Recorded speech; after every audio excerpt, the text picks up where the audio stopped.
ಅವಯಗಳಿಲ್ಲ, ನನಗೆ ಅನುಕೂಲನೂ ಇಲ್ಲ, ನಾನು ಯಾವಾಗಲೂ ಸ್ವಯಂ ಪ್ರಕಾಶವಾಗಿ ಬೆಳಗ್ತೀನಿ, ನಾ ಆನಂದ ಸ್ವರೂಪನೇ ಇದೀನಿ, ನಾನು ನಿತ್ಯನೇ ಇದೀನಿ ಎನ್ನುವಂಥದ್ದನ್ನ ಜ್ಞಾನ ಮಾಡ್ಕೊಳಕ ಪರಮಾತ್ಮನ ವರ್ಣ ಮಾಡ್ತಾರ. ಹೆಂಗದನವ ಇಲ್ಲಿ ನಿರ್ಲೇಪ, ನಿರಾವಯ, ನಿತ್ಯ ತೃಪ್ತ, ಉರಗ ಕಂಕಣ ಅಂದ್ರ ಪರಮಾತ್ಮ ಏನ್ ಮಾಡ್ಯಾನಂದ್ರ ಇವತ್ ನಾವು ನೋಡ್ತೇವೆ, ಅವ ಹಾವುಗಳನ್ನ ಉಂಗುರ ಮಾಡ್ಕೊಂಡಾನ, ಕೊಳ್ಳಾಗ ಹಾಕೊಂಡಾನ, ರಿಂಗ್ ಮಾಡಿ ಅವ ಉರಗ ಅಂದ್ರ ಸರ್ಪ, ಅವ ಕೊಳ್ಳಾಗ ಹಾಕೊಂಡಾನ ಅಂತೇಳಿ ನಮ್ಗೆ ಇಲ್ಲಿ ಅರ್ಥ ಆಕ್ಕದ. ಉರಗ ಕಂಕಣ ವಿಶ್ವಾತ್ಮ ಜಗತ್ತಿನ ಆತ್ಮ ಸ್ವರೂಪನಾದಂತ ಸುರಗಣಾರ್ಚಿತ ಅಂದ್ರೆ ದೇವತೆ ಸಮೂಹ ಕೂಡ ಎಲ್ಲಾ ದೇವತೆಗಳನ್ನು ಕೂಡ ಅವನನ್ನ ಪೂಜಿಸ್ತಾರ ಅನ್ನುವಂಥದ್ದು ನಮ್ಗೆ ಗೊತ್ತಾಗಬೇಕು. ಮತ್ತ ಪರಮಾತ್ಮ ಹೆಂಗದನಂದ್ರ ಸನಾತನ ಅಂದ್ರೆ ಎಲ್ಲಾ ಕಾಲದಾಗೂ ಯಾವಾಗಲೂ ಅವನೇ ಅದನ.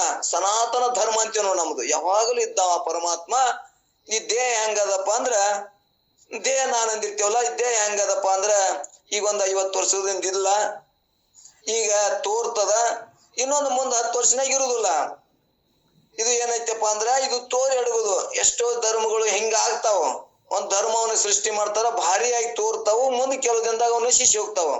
ಆದರೆ ಇದು ಹಿಂದೂ ಧರ್ಮ, ಸನಾತನ ಧರ್ಮ ಯಾವಾಗಲೂ ಕೂಡ ಪರಮಾತ್ಮನನ್ನೇ ಸ್ಮರಣ ಮಾಡ್ಕೋತ ಬಂದದಕ್ಕೆ ಇದಕ್ಕ ಏನಾಗ್ಯದ ಸನಾತನ ಅನ್ನುವಂಥದ್ದು ಹೇಳ್ಕೊ ಬಂದಾರ. ಎಂದ ಸೃಷ್ಟಿ ತಯಾರಾಯ್ತು ಅಂದಲಿಂದನೇ ಪರಮಾತ್ಮನ ಕಾರ್ಯ ನಡೆದದ. ಅದಕ್ಕೆ ಅವಾಗ ಅಂದ ಇಂದ ಸೀಮೆ ಅದನ ಅಂದ್ರೆ ಪರಮಾತ್ಮಗ ನಿಶೀಮ ಅದನ. ಪರಮಾತ್ಮನ ಆಯುಷ್ಯ ಎಷ್ಟದ ಅನ್ನುವಂಥದ್ದನ್ನ ನಾವು ಹಿಂದೆ ಕೇಳ್ಕೊಂಡು ಬಂದೇವಿ. 60,000 ಯುಗ ತಿರುಗಿದ್ರ ಪರಮಾತ್ಮಗೊಂದು ಅಗಲಾಕದಂತ. ಅಂತ ನಮ್ದು ಸನಾತನವಾದ ಧರ್ಮ ಎಷ್ಟು ಆಯುಷ್ಯದಂತ ಸೀಮೆ ಇಲ್ಲದಂತ ನಿಶೀಮ ಮತ್ತು ಸನಾತನ ಅನ್ನುವಂಥದ್ದನ್ನು ಪರಮಾತ್ಮನಲ್ಲಿ ಹೇಳ್ಕೋತ ಬಂದರ.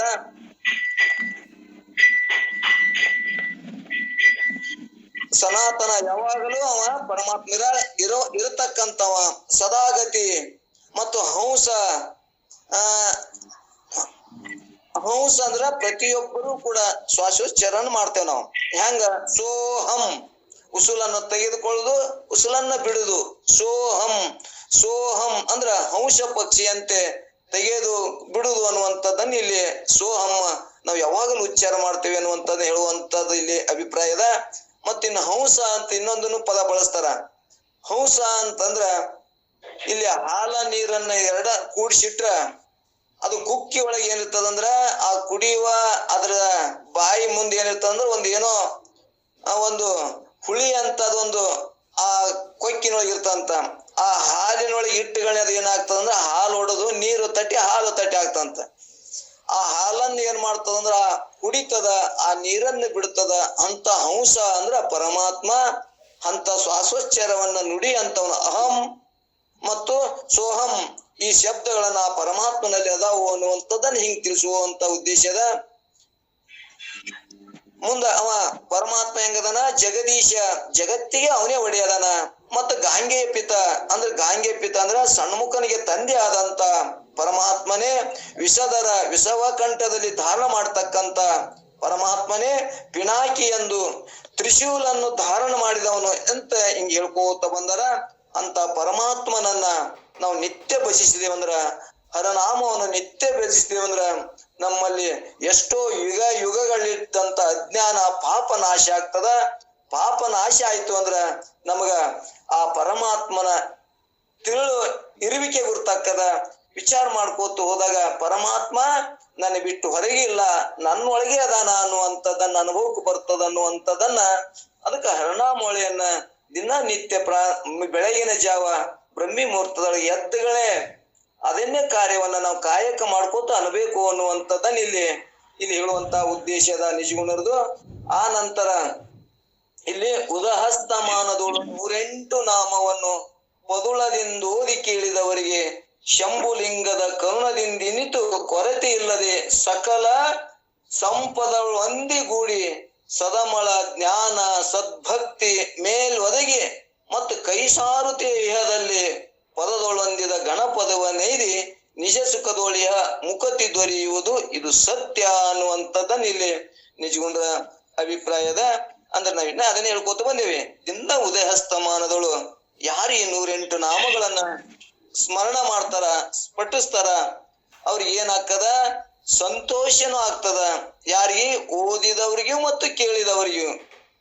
ಉದಹಸ್ತಮಾನದೊಳು 108 ನಾಮದನ್ನು ಪದುಳದಿಂದ ಓದಿ ಕೇಳಿದವರಿಗೆ ಆ ಪರಮಾತ್ಮನ, ಆ ಶಂಭುಲಿಂಗನ ಯಾರು ಓದ್ತಾರ, ಯಾರು ಅಂತಾರ, ಯಾರು ಕೇಳ್ತಾರ, ಅವ್ರಿಗೆ ಏನಾಗ್ತದಂದ್ರ ಪುಣ್ಯನು ವೃದ್ಧಿ ಆಗ್ತದ. ಸಂತೋಷ ಸಮಾಧಾನದಿಂದ ಈ ಪ್ರಪಂಚದಾಗ ಬದುಕ್ತಾರ ಅವರು. ಯಾರಿಗೆ ಪರಮಾತ್ಮನ ಜ್ಞಾನ ಇಲ್ಲ, ಅವ್ರ ಪ್ರಪಂಚ ಹೆಂಗಿರ್ತದ? ದುಃಖ, ದುಮ್ಮಾನ, ದುಗುಡ, ಒತ್ತಡ, ಕ್ರೋಧಿಯಾಗಿ ಅವ್ರು ಬದುಕ್ತಾರ. ಯಾರು ಪರಮಾತ್ಮನ ಜ್ಞಾನ ಐತಿ, ಇಂತ ನಾಮಸ್ಮರಣೆ ನೋಡಿದ್ರಿಂದ ಅವ್ರಿಗೆ, ಓದಿದವರಿಗೂ ಮತ್ತು ಕೇಳಿದವರಿಗೆ. ನಮ್ಗೆ ಇವತ್ತು ಶಾಸ್ತ್ರ ನಮ್ಮ ಗ್ರೂಪ್ನಾಗ ಹೇಳಕ್ ಬರುದಿಲ್ಲ, ಆದ್ರ ಅವ್ರು ಶಾಂತಿಲಿಂದ ಬದುಕಾಕ್ ಗುರ್ತಾಕದ. ಯಾಕೆ ಕೇಳಿರ್ತಾರ ನೋಡು, ಪರಮಾತ್ಮ ನನ್ನೊಳಗೆ ಅದಾನಪ್ಪ, ನಾ ಕ್ರೋಧಿ ಆದ್ರ ಅವ್ ಗುರ್ತಾಕದ, ನನ್ನಲ್ಲಿ ರಗತ್ ಸುಡ್ತದ, ಮತ್ತ ನಾನು ಎಷ್ಟೋ ಏನಾಕದ, ನನ್ನಲ್ಲಿರುವ ಶಕ್ತಿ ಹಾಳಾಕದ. ಅದಕ್ಕೆ ಕ್ರೋಧಿ ಆಗಬೇಡ, ಆಸೆ ಇರೋದ್ ಬೇಡ. ಆಸೆ ಇಲ್ಲದೆ ಬದುಕೋಣ. ಭಗವಂತ ಏಟು ಕೊಡ್ತಾನ, ಯಾವಾಗ ಹೆಂಗಿರ್ತಾನ ಹಂಗಿರೋಣ. ನಾವು ಭಗವಂತ ಇಟ್ಟಂಗಿರೋಣ. ನಾವ್ ಇದ್ದಂಗ ಭಗವಂತ ಆಗುದಿಲ್ಲ, ನಾವು ಬಗಸ್ದಂಗ ಭಗವಂತ ನಮಗ್ ಕೊಡುದಿಲ್ಲ. ಅವ ಹೆಂಗ್ ಇಡ್ತಾನ, ಹಂಗಿದ್ದೇವಂದ್ರ ನಮಗೇನಾಕದ, ಅವ ಎಲ್ಲವನ್ನೂ ಕೊಡ್ತಾನ ಅನ್ನುವಂಥದನ್ನು ಪರಮಾತ್ಮ ಇದ್ದಂಗಾದ್ರ ನಮ್ ವೃತ್ತಿ ಸಮಾಧಾನ ಇರ್ತದ. ಇವತ್ ನೋಡ್ತೇವೆ ನಾವು, ನಮ್ ಶರೀರ ಯೌವನದ ಏನೇನೋ ಕುಣಿದಾಡಿವಿ, ಜಿಗಿದಾಡಿವಿ, ಏನೇನೋ ಮಾಡೇವಿ. ಈಗ ಶರೀರ ಮುಪ್ಪಾಗ್ಯದ, ಈಗ ನಡೆಯಾಕ ವಜ್ಜಕ್ಕದ, ಹೊರಗೋಲಾಕ ಒಲ್ಲೆ ಅಂತದ. ಯಾಕಪ್ಪ ಅಂದ್ರೆ ಈ ಶರೀರ ಅವ ಪರಮಾತ್ಮ ಹಿಂಗಿಟ್ಟಾನ, ಇದ್ರ ಜೊತೆ ಹೊಂದಾಣಿಕೆ ಆಗೋದು. ನಾವ್ ಮೊದಲಿನಂಗೆ ಕುಣಿದಾಡ್ತೀನಿ, ನಾವ್ ಮೊದಲಿನಂಗೆ ಜಿಗಿದಾಡ್ತೀನಿ ಅಂದ್ರೆ ನನ್ನ ಕೈಗೆ ಏನಾರ ಅಂದ್ರೆ ಇಲ್ಲ. ಯಾಕ? ಅದು ಪರಮಾತ್ಮನ ಆದಿಂದಾಗದ ಈ ಶರೀರ. ಅವ ಹೆಂಗ್ ಇಡ್ತಾನ, ಅವ ಹೆಂಗಂದ್ರ ನಮ್ಮ ಪಾಪಾನ ಪುಣ್ಯದ ಅನುಗುಣ ಮ್ಯಾಗ ಅವ ಶರೀರ ಇಡ್ತಾನ. ನಾವು ಪುಣ್ಯ ಮಾಡಿದ್ದೇವಂದ್ರ ನಾವು ಒಳ್ಳೆ ಶರೀರ, ಒಳ್ಳೆ ಮತ್ತು ಒಂದಿಟ್ಟು ಅನುಕೂಲ ಎಲ್ಲ ಇಟ್ಟಿರ್ತಾನ.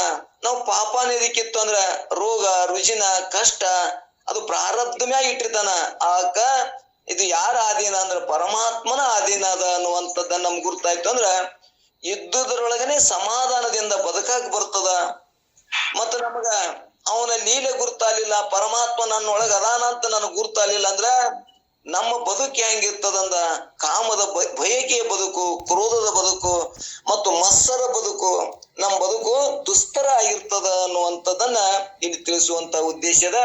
ಅದಕ್ಕೆ ಉದಹಸ್ತಮಾನದಳು ಯಾರು 108 ನಾಮವನ್ನು ಓದ್ತಿರ್ತಾರ ಮತ್ತು ಕೇಳ್ತಾರ ಅಂತಾರ, ಅದನ್ನ ಮಾಡೋದ್ರಿಂದ ಶಂಭುಲಿಂಗನ ನಮ್ ಕರುಣೆ ಆಗ್ತದ ಅನ್ನುವಂಥದ್ದನ್ನ ಇಲ್ಲಿ ಹೇಳೋರದರ. ಕೊರತೆ ಇಲ್ಲದೆ ಸಕಲ ಸಂಪದ ಗೂಡಿ ಸದಮಳ ಜ್ಞಾನ ಸದ್ಭಕ್ತಿಗಳು ಮೇಲಿಂದ ಮೇಲೆ ಒದಗುತ್ತಿವು ಅನ್ನುವಂಥದ್ದು ಹೇಳ್ಕೊತ ಹೊಂಟಾರ. ಅಂದ್ರ ಆ ಶಂಭುಲಿಂಗನಂದ್ರ ಸುಖ ಉತ್ಪತ್ತಿಗೆ ಯಾರು ಕಾರಣದಾರ ಅಂದ್ರ ಆ ಪರಮಾತ್ಮನೇ ಕಾರಣದಾನ. ನಮ್ ದುಃಖಕ್ಕೂ ಯಾರು ಕಾರಣದಾನ ಅಂದ್ರ ಆ ಪರಮಾತ್ಮನೇ ಕಾರಣದಾನ. ಆ ಶಂಭುಲಿಂಗನ ಸುಖದ ಉತ್ಪತ್ತಿಗೆ ಕಾರಣೀಭೂತನಾದ ಪರಮಾತ್ಮನ ಯಾರು ಕರುಣೆಯನ್ನು ಪಡಿತಾರ, ಯಾರ ಮೇಲೆ ಕೃಪೆ ಆಗ್ಯದ, ಅವರು ಸ್ವಲ್ಪ ಆದರೂ ಕೊರತೆ ಇಲ್ಲದೆ ಅವ್ರಿಗೆ ಪರಮಾತ್ಮನ ಜ್ಞಾನ ಆಯ್ತು, ಪರಮಾತ್ಮ ಅದಾನ ಅಂತ ನಮಗ್ ಗುರ್ತಾಯ್ತು ಅಂದ್ರ ಯಾವಾಗ ಏನು ಕೊರತೆನೇ ಆಗಲತ್ತ. ಅದೇ ಹಂಗ್ರಿ ಕೊರತೆ ಆಗುದಿಲ್ಲ ಅಂದ್ರ ಆಗ್ತದ. ಇವು ಪರಮಾತ್ಮನ ಜ್ಞಾನ ಇದ್ದವರು ಇದ್ದುದ್ರೊಳಗೆ ಹೊಂದಾಣಿಕೆ ಮಾಡ್ಕೊಂಡ್ಬಿಡ್ತಾರ. ಓಹೋ, ಭಗವಂತ ಈಟ್ ಕೊಟ್ಟಾನ, ಸಾಕು, ಈಟ್ರ ಕೊಟ್ಟಾನ, ನನಗ 2 ಹೊತ್ತು ಉಣಾಕರ ಕೊಟ್ಟಾನ, ಒಬ್ಬೊಬ್ರಿಗೆ ಒಂದೇ ಹೊತ್ತು ಕೊಟ್ಟಾನ ಅಂದ್ರ ಮ್ಯಾಗ ನನ್ನ ಮ್ಯಾಗ ಪರಮಾತ್ಮನ ಕರುಣೆ ಅದ ಅಂತಂದೇವಂದ್ರ ನಮ್ ಬದುಕು ಸುಂದರ ಆಗ್ತದ. ಮತ್ತೊಬ್ರಿಗೆ ಅವ್ರಿಗೆ 3 ಅಂತಸ್ ಮನಿ ಕೊಟ್ಟಾನ, ಅವ್ರ ದಿನ ಅದನ್ನೇ 4 ಹೊತ್ತು ಉಣ್ತಾರತ್ತ ನಾವ್ ಹಿಂಗ ಏನ್ರ ಅಂದೇವಂದ್ರ ನಮ್ಗಲ್ಲಿ ದುಃಖ ಆಗ್ತದ.